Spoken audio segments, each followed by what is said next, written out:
Hello everyone, in this video today I want to talk about contrast paint and show you some examples of contrast paint on a dark Eldar Kabalite Warrior. I almost did not make this video because of the base color I chose for my army. It was Shyish Purple. It's a very dark contrast paint, and the quality of it doesn't necessarily come across on the camera.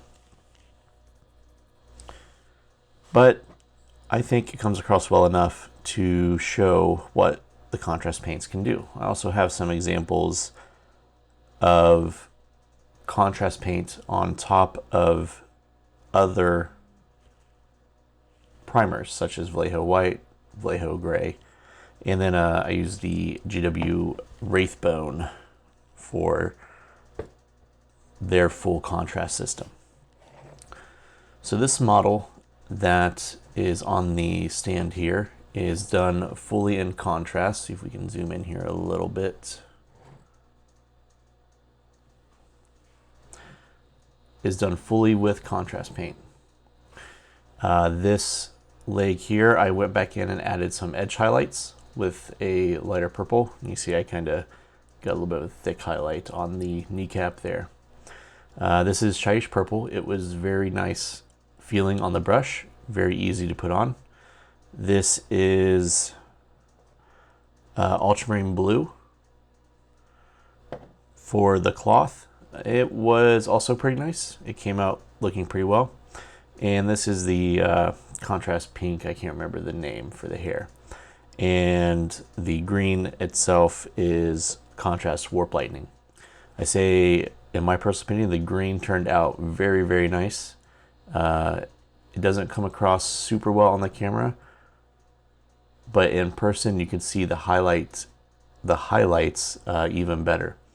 You can see there is some shading around the recessed areas, but the raised areas do have a significant portion of highlighting as well.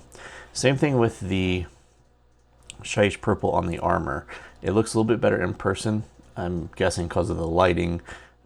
You can definitely tell the recessed areas are shaded, but the raised areas also have a slight highlight on them. That isn't coming across super great in the camera, but it is there. You can kind of tell.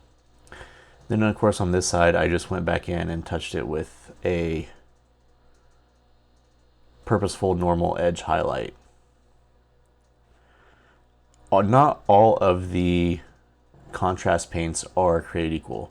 Like I said, Shyish Purple was really good to use. It felt nice on the brush. The Ultramarine Blue felt really nice. The green felt really nice on the brush. I also did a model with Magos Purple, and it did not work out as well in my opinion. It came out too washed out. It also did not apply as well as I would have liked it to. It did not feel correct on the brush, but here is that model. This is the same blue, the same green, and it's just some the warp green. I just did the same for the green for the hair. And then the armor, there are definite highlights in here, as you can see, indefinite recess shading, but overall, in my opinion, the base is shining through too much here. Now maybe if I did a different base color or hit it a second time, that may have affected the model. But the whole point of contrast paint is, you know, one and done, try to get the army out the door for that tabletop standard. Just to show you some other examples. So once again, this is our control model. This is on top of GW Wraithbone. I also have Shyish Purple on top of Vallejo White, which this is my first time priming with Vallejo White. I usually prime with Vallejo Black through an airbrush, and I cannot recommend Vallejo Black enough. This Vallejo White though was awful.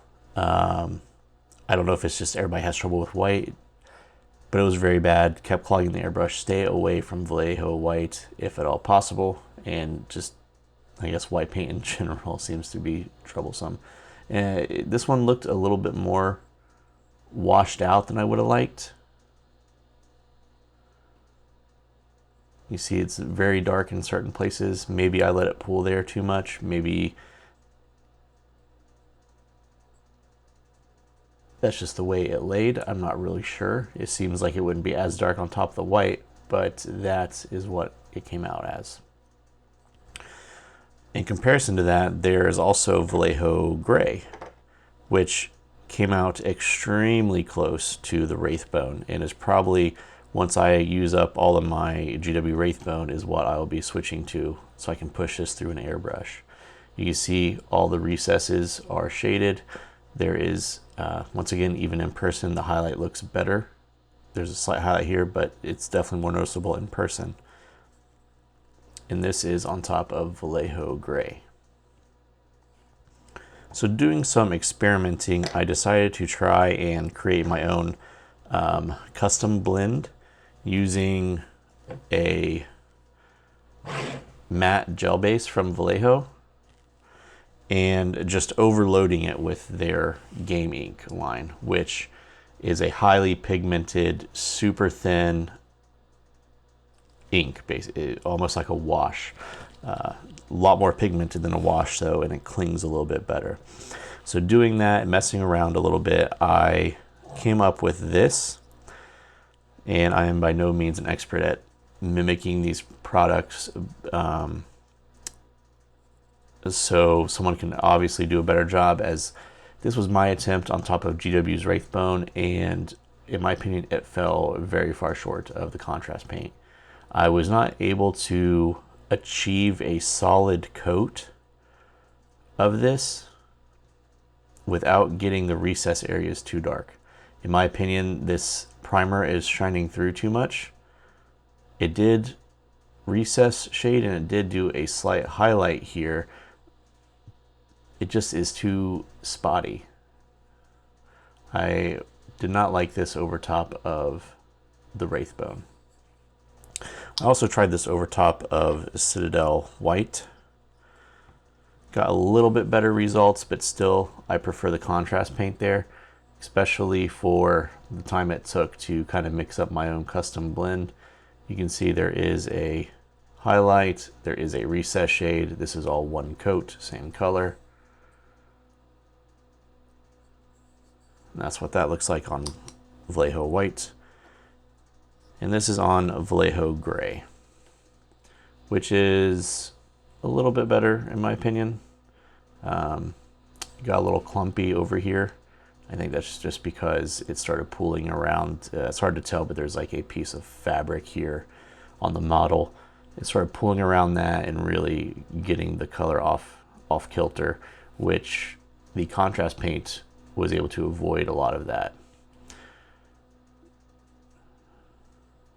That is, once again, custom blend on Vallejo Gray. Here is just some more models I did. Once I landed on what I wanted to do, this is just some more regular contrast Shyish Purple on top of GW's Wraithbone. There's a model on Shyish Purple on top of Citadel White, just a little bit more than the legs. You can kind of see a little bit more additional contours. You can definitely tell, especially on the breastplate, there are highlights and lowlights in the recesses. On the knees, where you can see that zenithal highlight just naturally occurring in the contrast paint. On the Phantasm grenade launcher, it did not highlight as well. I'm not sure why. It almost seemed to grab the edges, maybe because of their shape. But that is the squad leader with contrast paint. And if I can zoom the camera out here, this is the whole squad. Minus one guy got lost in the warp somewhere. But that is a short breakdown on what to expect from the Citadel contrast paints. These are the colors I used for the contrast paint. These are some of the Vallejo products I used. Game Ink being the main one for that custom blend. Thank you all for watching.